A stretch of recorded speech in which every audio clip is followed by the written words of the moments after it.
Hello and welcome to Fidelity Next, our webcast that helps you get to the next level of your career. I'm your host, Tamara Radachai. Today we're diving into another iteration of our Ask a Recruiter series, looking at all the do's and don'ts of the interview process. No matter where you are in your career journey, knowing how to position yourself in an interview is an important skill to master. Back with us in the studio to share her insights on what to do and what not to do in an interview is recruitment consultant Maggie Wei. If you have any questions for us throughout the discussion, please drop them in the comments and we'll get back to you after the show. Maggie, welcome back. Thank you so much for having me. Good to be back. Before we dive into everything, let's just start things off with a little bit about you, who you are, what you do at Fidelity. For sure. So as a recruitment consultant here at Fidelity, I am involved in the full beginning to end processes from the recruitment life cycle. So this includes screening resumes, to interviewing, to eventually extending that offer, which is the best part in my opinion. And so I focus on connecting top talent with exciting opportunities within the organization. Great, yeah, you get to change lives for a living, right? How it's exciting. The best, yeah. So today we're going to do something a little bit different than what we usually do. I'm going to go through a series of common interview practices, and you are going to tell us whether it's a do or a don't. Okay, sounds fun. So let's kick things off with the first one. Preparing beyond the job description. Yeah, this is a good one. I think this is a do, definitely do. And that is because you always want to prepare beyond the job posting because you want to be as prepared as possible. And so that means taking a look and research about the organization, understanding who they are, what they do, what the overall competitive landscape look like, what the industry is all about. So as an example, Fidelity has a long list of products on our shelf and an excellent team of portfolio managers. And so doing in-depth research means reading up about our PMs or portfolio managers and reading up about our products because that accumulative knowledge can really help you convey your conviction in terms of why you want to join the organization when you're answering that question in the interview process. Great, yeah, shows you really care about, getting the job as well. Yeah. Okay, next one, relying on generic or scripted answers. This is a don't because you want to be memorable and you want to stand out. And so, I think relying on one size fits all type of answers don't really help you stand out. And so I always recommend tailoring your answers to your experiences and what the role is looking for as much as possible. So being specific in your examples and tying that to what you can bring to the table in relations to what the role is looking for. I think this is probably one of those scenarios where having an AI tool open to give you answers is probably not the best idea because it doesn't, it doesn't know the context and can lead you astray. So I think people should be careful with that. Yes, that's a big no-no. Yeah. Okay, up next, being authentic and honest. This is a yes. We love it when candidates light up when they talk about things that they're passionate about, that they're interested in. And so always be authentic, let your passion shine through, be yourself, and offer that genuine perspective because we love to hear it. So yeah, always be honest and give real world examples when you're answering those questions. Leading into the next one, I think maybe you don't always want to be too honest, but what about speaking negatively about previous employers or managers? This is it's a big no because it can raise flags about professionalism. If there was a challenging situation in the past, I think it's best to focus and reframe the situation in a positive light and focus on learning and growth rather than pointing the fingers or shifting the blame. I mean, that one was obvious, but we have to go through these. For sure. Next we have asking thoughtful, thought-provoking questions. This is a yes.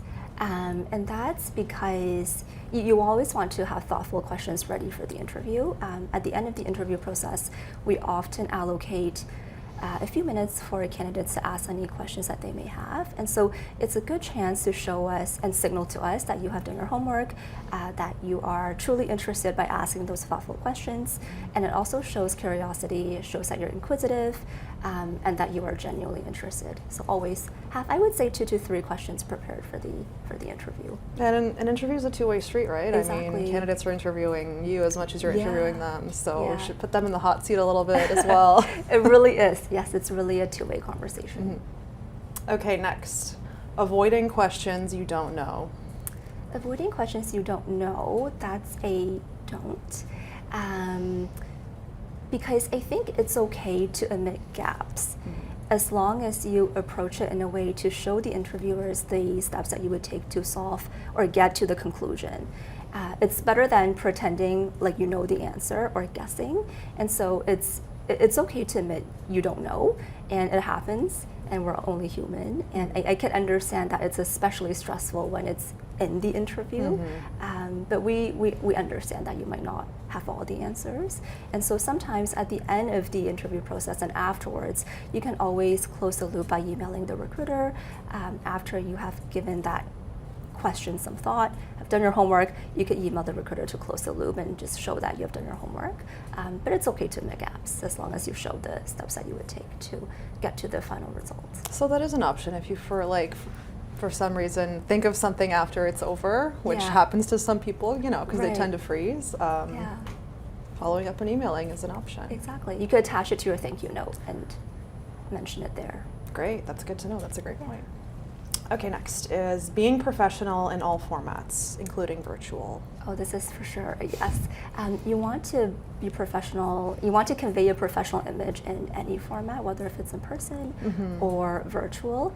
I think especially in a virtual setting, you want to test out your audio and camera in advance of the interview to make sure that there's no technological hiccups. And then also have the camera to about eye level, make sure that you are in a space where there's little to no distractions, turn off your phone notifications to make sure that you focus on having that meaningful conversation. And of course, be well dressed for the discussion, whether if it's virtual or in person. And you mentioned following up after the interview. So what about following up incessantly? Oh, that's a good one. That's a no, because everything in moderation. And so I think it's good to show interest and persistence, but in a more tactful manner when it comes to following up.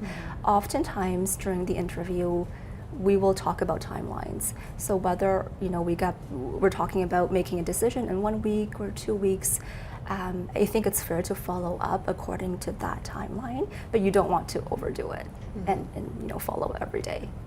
Don't want to be annoying because that's an easy no. You want to be tactful and diplomatic about it. Yeah. Okay. Using real examples when answering questions. This is a yes. I think it's great that candidates use real life examples when they're answering questions because it gives a line of insight for the interviewers to understand the candidate's experience and how that ties into the role. And so I always recommend using the STAR method when answering those behavioral questions. So that's STAR, S for situation, T for task, A for action, and R for results, because this method can cover a lot of ground and it gives the answers a clear structure.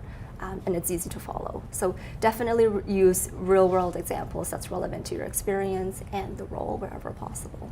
STAR, situation, task, action, results. Okay. Yeah.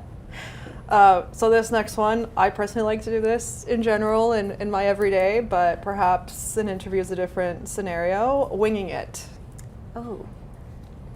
I would recommend not winging it, because winging it usually shows in interviews and not in the best way. I think you want to be as prepared as possible, and winging it, you might miss the chance to really showcase a great example that you would have talked about had you been more prepared in advance.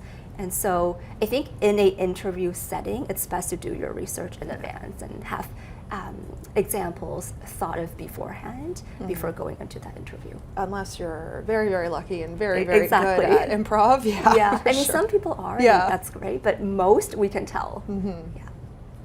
Okay, acknowledge in collaboration when giving answers. Oh, this is a yes. And I love this one because we live and breathe collaboration here at Fidelity, and it's such a fundamental piece of our culture. And so I always recommend having examples ready to go that shows how you have collaborated with different people, different stakeholders, whether if it's internally or with clients, and show how you have taken other ideas into consideration. That gets to the end result. And so, yeah, collaboration, I think the reality is it's such an important skill set to have anywhere you go. And so definitely good to incorporate that into your examples when answering questions. Yeah, I'm sure it's pretty obvious too if someone's giving a scenario, if they're Right. taking all the credit, that you know that it wasn't just them doing all those things. Exactly. Yeah, you want to acknowledge and also take accountability as well. Okay, great. Another obvious one, but interrupting or rushing the interviewer. Oh, this is a big no-no. Yeah. Because it signals lack of active listening and professionalism. I think if you want to interject with comments or ask clarifying questions, wait for that natural break or that natural pause before you ask those questions or add in your commentary. You want to make sure that you let the interviewers finish their line of thought before jumping in there. Another good one, showing how you think, not just what you've done. This is a yes, because I think there is a lot of value going beyond just talking about your actions and walking the interviewers through your thought process and your problem-solving skills. So definitely, take the time to walk the interviewers through why you made the decisions that you made and how you went about doing that. What are some of the challenges that you faced and blocks that you encountered, and really walk them through your thought process, because I think behind every accomplishment and outcome there's that journey, and so you want to take the interviewers on that journey and walk them through your actions and also your thought process along the way. I would even argue that's sometimes more important than what Right. you actually did. Exactly. Yeah. Exactly. Because that's where the transferable skills come into play, right? Yeah. Okay, another one that goes back to being honest, oversharing personal information. Oh, this is a good one. Yeah. Yeah.